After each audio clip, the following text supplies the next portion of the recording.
To start the year off, I thought I would finally talk about Resident Evil Remake, which is the best survival horror experience in gaming. The one thing that always truly amazes me about this game is how this game is 6 years apart from the original, because like they look vastly different when you compare them. It's just kind of crazy like how advanced the technology got in that 6 years, that you could have the original RE1 looking like the way it did on PlayStation, then you get to the remake on the GameCube and how beautiful this game looks and how detailed some of the backgrounds are, because it just really amazes me. It just shows like how fast technology really does advance, especially like when it comes to gaming, because gaming is one of the things like when it comes to just like our technology that you can see like how that shit advanced super fucking fast. And this is one of the great examples that just shows like how fast the technology advanced. And like even if you compare it to something like Code Veronica, you can still see it's night and day, just like how vastly different even those two look. Even though Code Veronica does look good, but it does not look as good as Remake and RE0. Both of those look phenomenal when it comes to just like pre-rendered backgrounds and like what they did with the game. When it comes to Resident Evil Remake, it is one of the remakes that I would consider is better than the original, and honestly could replace it,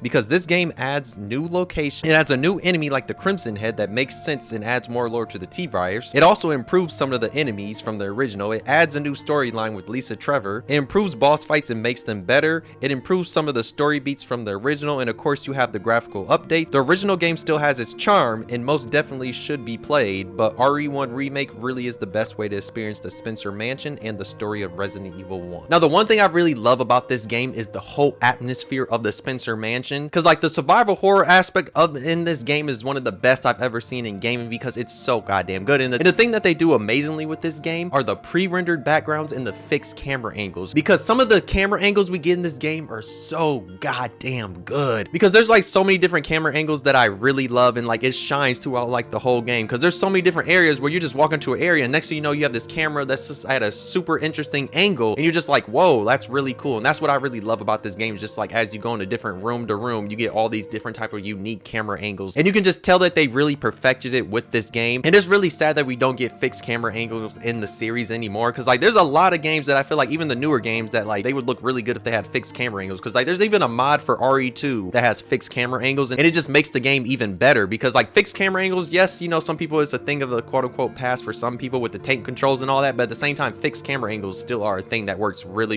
well in a lot of games. And I do feel like some of the newer RE games could have still had fixed camera angles. It's like something they could have just added like as an extra mode to turn it on, but in this game you can just see that they perfected it, because there's so many really good camera angles in this game, and it just really shines, especially like as you have zombies coming after you or any of the other enemies. It really just shines, especially like as you're trying to just figure out like, yo, where exactly is this enemy at, and then you see them, and it just really shines with some of the different angles, because there's a lot of really cool angles. Like one of the angles I really like is like when you're in the lab and like you kind of have that camera angle that's looking up at Jill or Chris, and that's one of the angles I really like, and like it's so goddamn good. And of course like the pre-rendered backgrounds look so gorgeous. Like the pre-rendered backgrounds in this game and Zero look so goddamn good, and you could just tell they are really in their bag when it came to the pre-rendered backgrounds in this game and Zero. It's one of the things I do wish that we still got in some of the other RE games, is like pre-rendered backgrounds. I wish like we could get like side games or something like that, where every once in a while they would go back to it. Like I understand why they don't, because it's a quote-unquote thing of the past for like them, and they know that some gamers don't want to deal with pre-rendered backgrounds, fixed camera angles, and the tank controls and all that. But I do feel like they could do that in side games. It's like, why not just drop like random side games? Like why can't we go back to like the era when Capcom was always dropping like side games for Resident Evil? It's like, dog, they could easily drop a side game that could bring back the fixed camera angles and the pre-rendered backgrounds and the tank controls and all that, and it would work, because it's a side game, so they wouldn't really have to worry that much, since it would be like a side game. And that's one thing I wish they would do in the future though. But the atmosphere of the Spencer Mansion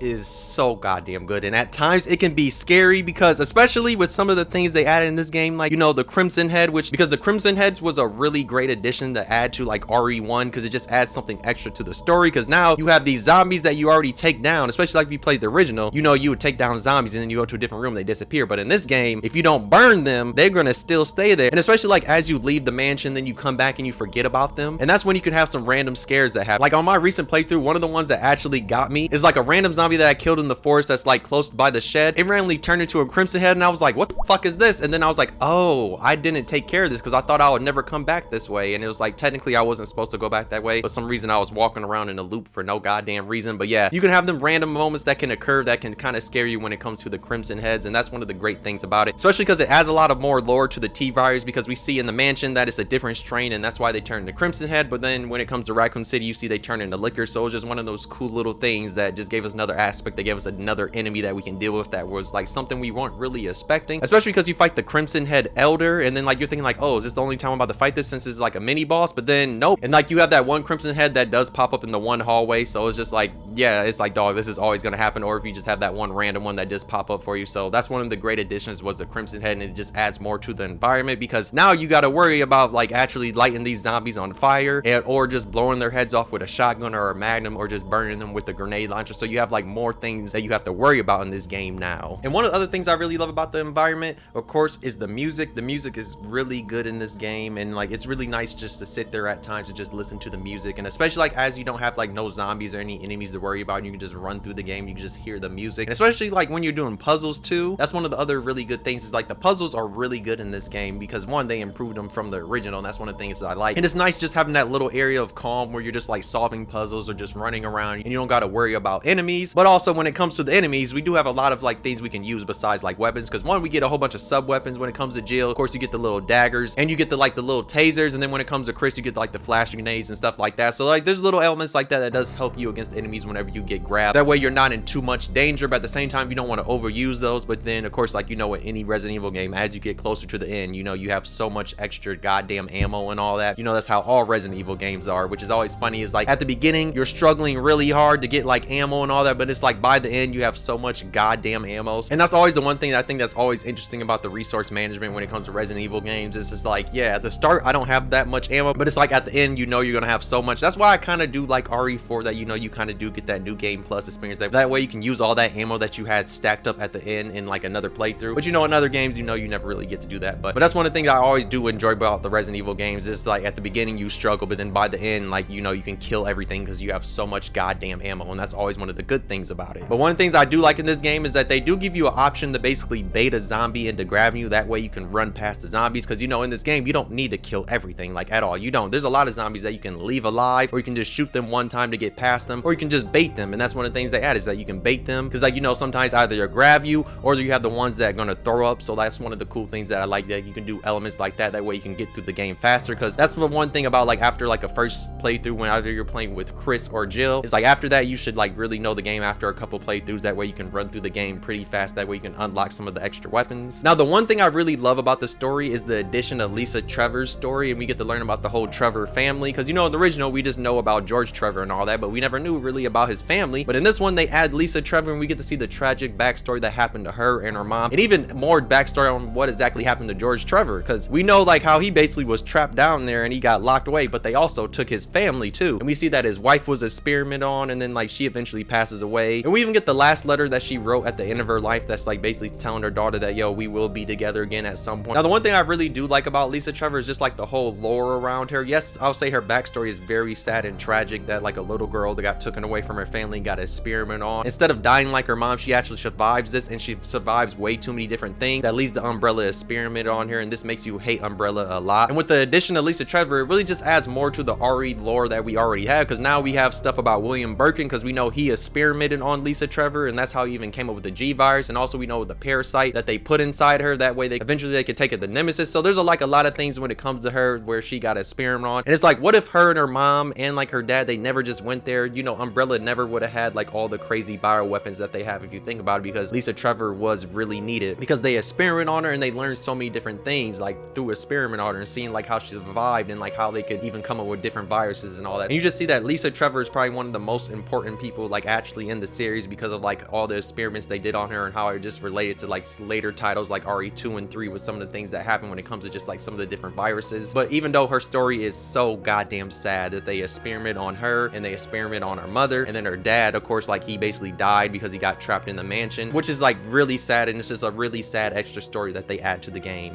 The boss fights in this game are pretty easy, and the only boss fight that can be annoying is Yawn 1, and that's mainly because your whole goal is to just get the mask and not really fight him. And sometimes it can be annoying when it tries to poison you, but when it comes to Jill, your whole goal is to basically get to the door. That way Richard comes in and then you can get his shotgun. But that's really, to me, the only annoying boss fight. And it's like the Yawn 2 boss fight is pretty easy, because the snake dies so goddamn easy, mainly because if you're with Jill, you can just use the acid round, and I think it's like 3 or 4 acid round takes him down. So it's a pretty easy boss fight. And then the Black Tiger one, of course, is super easy, because all you have to do is hit it with flame grenades and it just dies that fast, and it's a super easy one. Now, the Crimson Head Elder and the Tyrant are the only boss fights that could somewhat be challenging, but it just depends on your ammo. Like when it comes to the Crimson Head Elder, it just depends if you have enough shotgun ammo or not to take him down. And then when it comes to the Tyrant, it depends if you have enough Magnum rounds, but for the most part, they're still pretty easy boss fights. I do think something this game probably could have added that the original didn't have, and I mean this one doesn't have either, is that they could have added a boss fight against Neptune, because I feel like that would have been interesting to like fight a giant shark. But TBH, I don't know how they could even realistically do that, give us a boss fight against Neptune, because there's really no area in that basement area that would have really worked for, I guess, a real boss fight. So I guess the quote-unquote fight we really get is when it comes to like the pressure chamber, how we got to hurry up and get those things down, that way Neptune doesn't like break it and it floods and all that. So I mean, I guess that's kind of a boss fight, but not really. That's more just like a puzzle. But I feel like that kind of is a missed opportunity, us not fighting Neptune, but I guess we really didn't need to. The Lisa Trevor boss fight is actually pretty unique, and I actually like this one a lot because it has two ways it can go. Because either you give Barry the gun back or you don't give him the gun back. If you give him the gun back, then it's just a pretty easy boss fight, mainly because the whole time you're just trying to push the stones off, that way you can open the coffin, and then you have Barry distracting her. But if you do not give Barry his gun back, that's when you have Lisa Trevor basically knock him off in that cutscene, and then you are fighting Lisa Trevor by yourself. And what you have to do is basically just hit her with a shotgun or whatever gun you have, and she falls off the cliff a little bit. That's when you have to go to the stones and you have to push them off, that way you eventually can get the coffin off. This makes it a little bit more challenging if you don't have Barry shooting for you. For the most part, it's still super easy, and it's even easier with Chris too. So like, it's not a hard boss fight at all, but I just like how unique it is, since it kind of gives you a puzzle you have to do as you have this invincible enemy that cannot die. So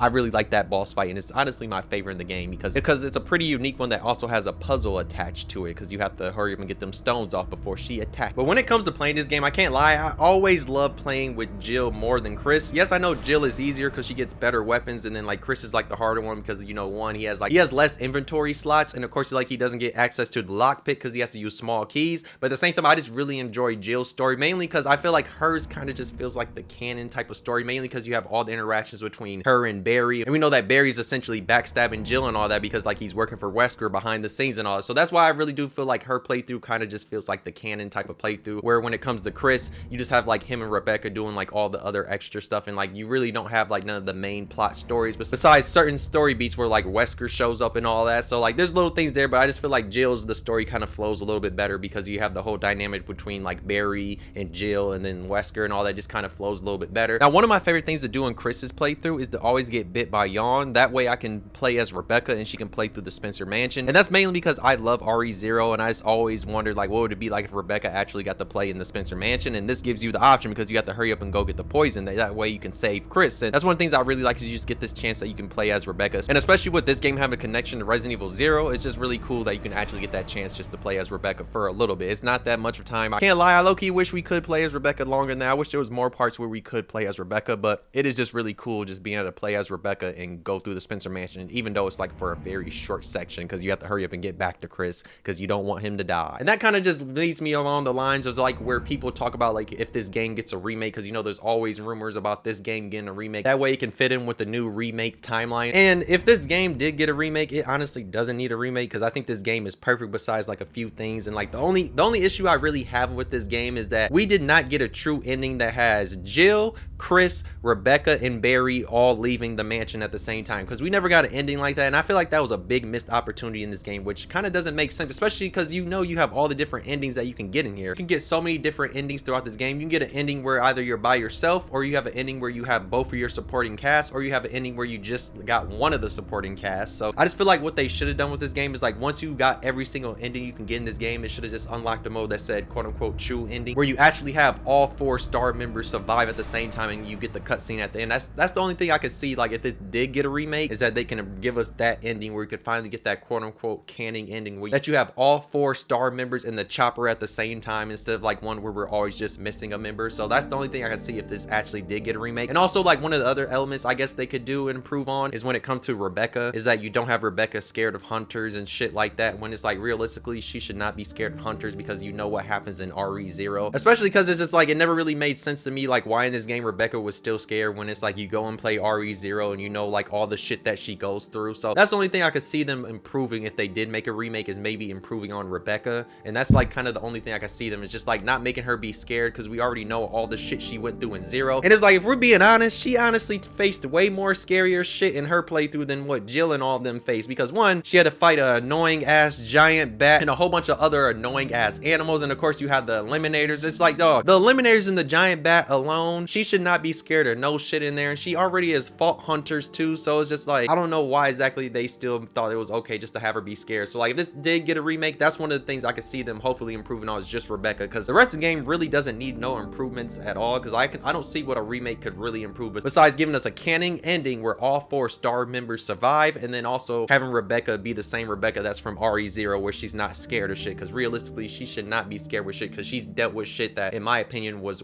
way more scarier and way more deadly than the shit she's dealing with in the mansion, because the only thing she didn't have to deal with was Crimson Heads, but besides that she dealt with shit in my opinion that was way worse than the shit that she had to deal with when it comes to just to the random hunter that's in the Spencer mansion. Because it's like, dog, she fought a tyrant by herself basically 2 goddamn times. And also I'm forgetting they had the annoying ass leechman too, so like yeah, there's a lot of shit that she fought, so realistically she should have not been scared of that goddamn hunter at all. The thing that always brings me back to replaying this game is just wanting to experience survival horror at its finest, because this game is peak of survival horror. Yes, in the series we still do get survival horror. I just feel like when it comes to Resident Evil Remake, this is just survival horror at its perfection, because like we're really in just one closed space, and it's like yeah, we have this whole area of this mansion. Yes, you have an underground lab and a cave and even a shed and graveyard and all that, but at the same time it's vastly different than in all the other games, because even in RE2, yes, you're in the police station, but it never really felt the same as being in the Spencer mansion, which was like way tighter, especially because like when it comes to RE2, you know, it's more closely to like action-ish, mainly because like you have better weapons than we ever had in RE1, and then especially when it comes to RE3, you know, the action is really rampant, especially like when it comes to Code Veronica, you know, we get access to a lot of different weapons in that game, like so many goddamn weapons. It's just the thing about Resident Evil Remake is just like it's at a slower pace than all the other games, and that's one of the things that really makes this a really great survival horror game, is just like how the pacing is very slow. And that's one of the things I really love about the experience of playing Resident Evil Remake, is just like the way you go throughout this game is you go at a very slow pace, and that's one of the things I really love. Yes, you know, like as you replay the game you're gonna go faster and faster, because like at that point you know everything you need to do in this game, but it's a really great experience when it comes to survival horror, and it's honestly one of the best survival horror games ever made.